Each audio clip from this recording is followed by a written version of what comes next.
Today we'll be looking at reflexive verbs. Ordinarily, when we're thinking of reflexive actions in English, we're thinking of actions where the subject is doing something to themselves. In order to express that, what we need to use is the regular verb in question, coupled with what is known as a reflexive pronoun. Examples of these are myself, yourself, himself, herself, and so on. German works in a similar way. We take the verb, let's say waschen for to wash, and if we want to say we wash ourselves, we would say in German wir waschen uns.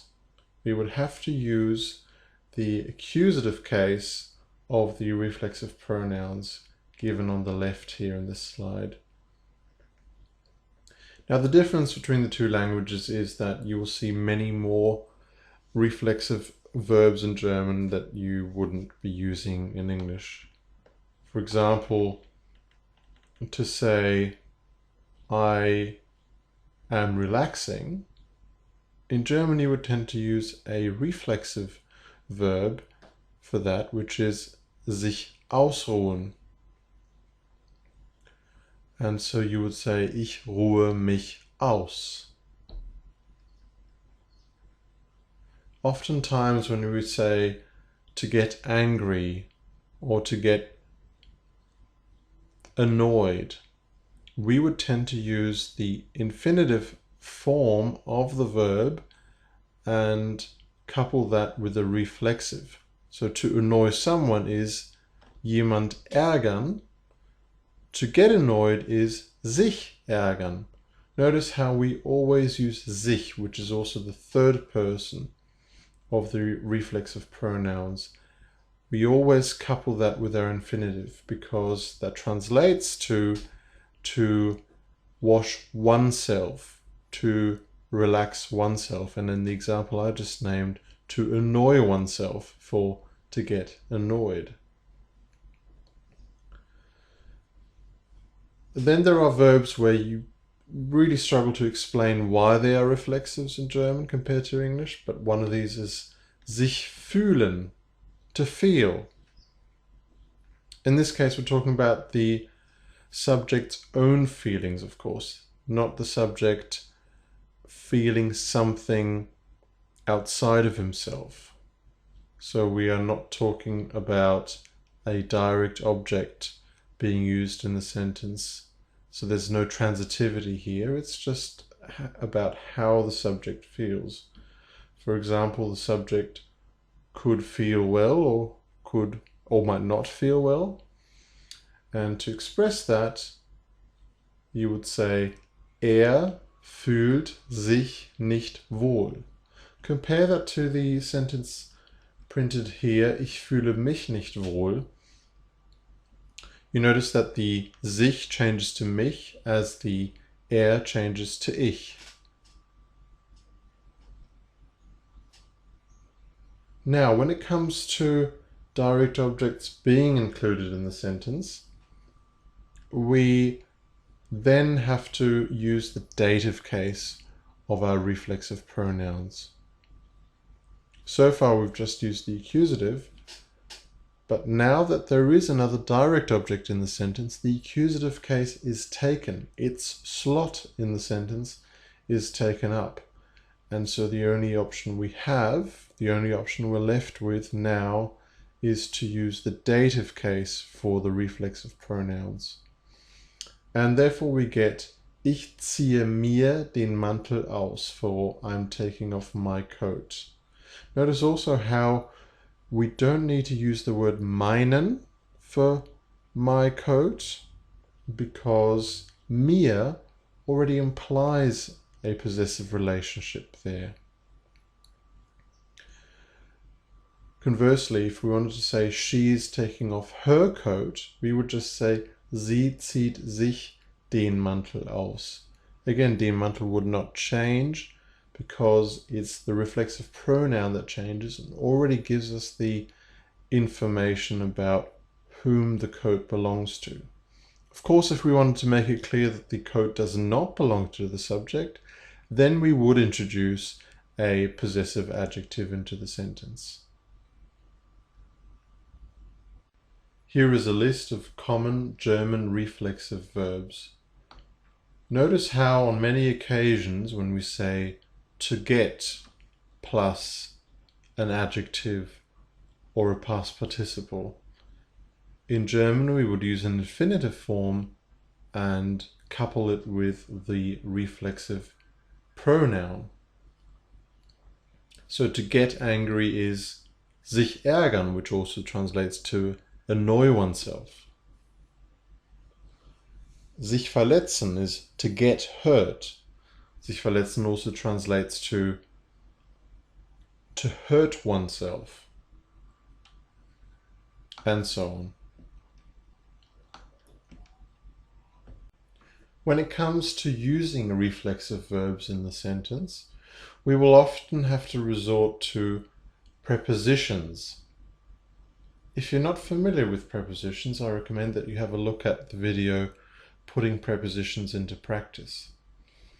What prepositions do is they determine the case of the noun that follows them. So we need to be familiar with the kind of class or group or category that the preposition in question belongs to. For instance, if it's an accusative preposition that we're using, in the case of sich ärgern über, meaning to get annoyed about, then the noun, i.e. the thing that we're getting annoyed about, will have to be in the accusative case.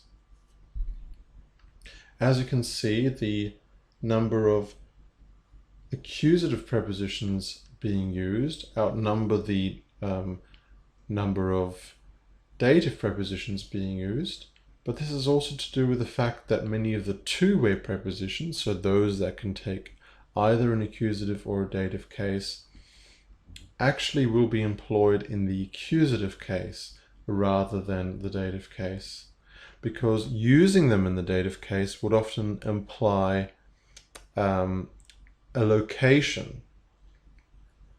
For instance, let me show you how that could be confusing if you got the case wrong.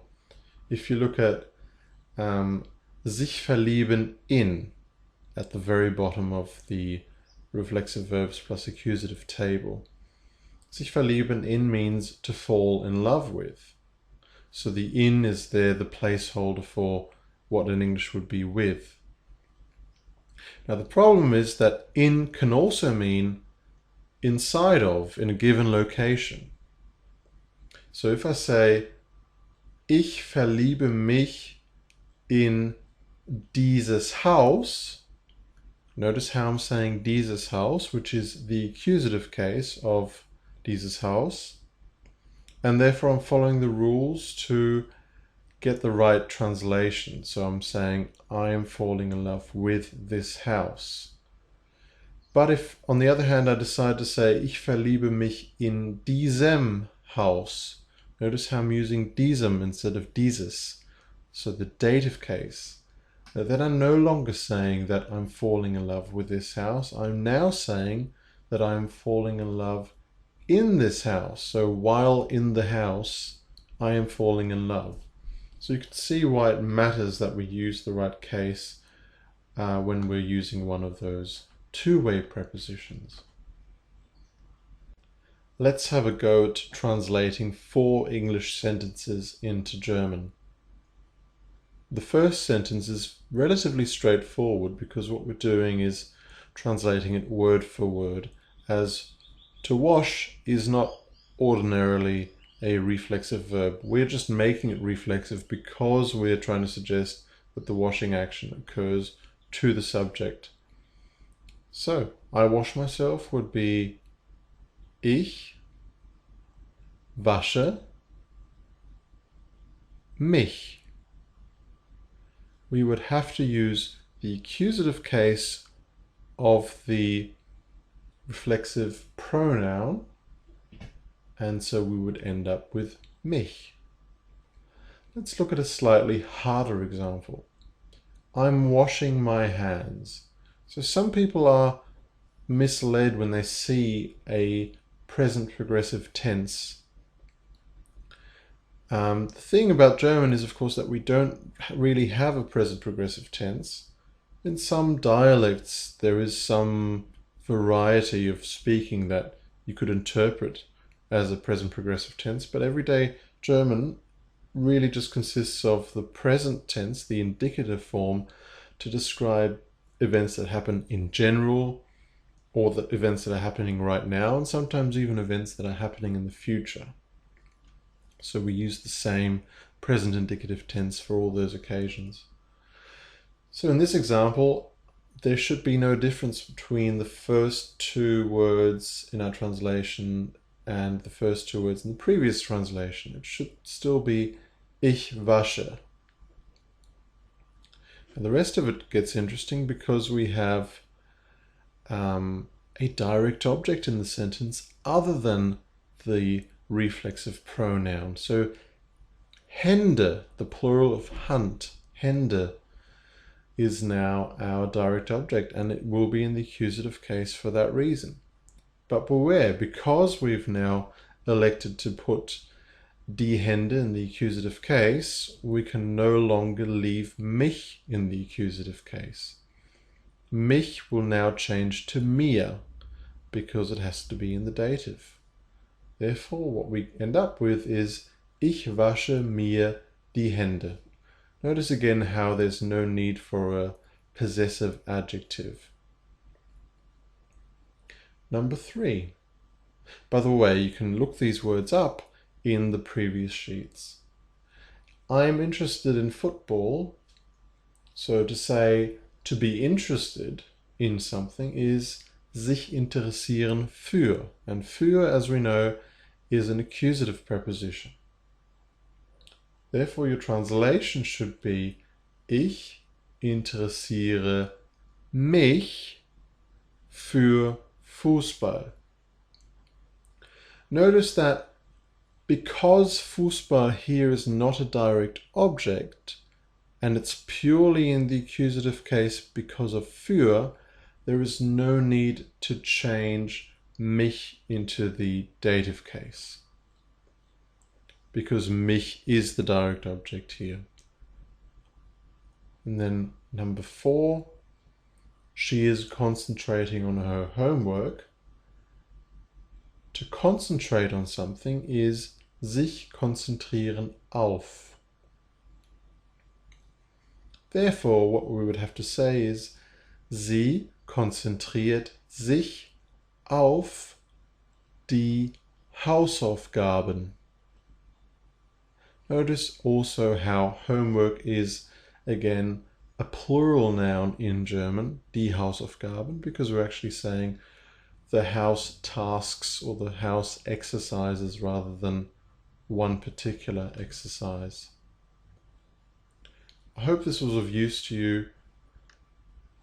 Talk to you next time.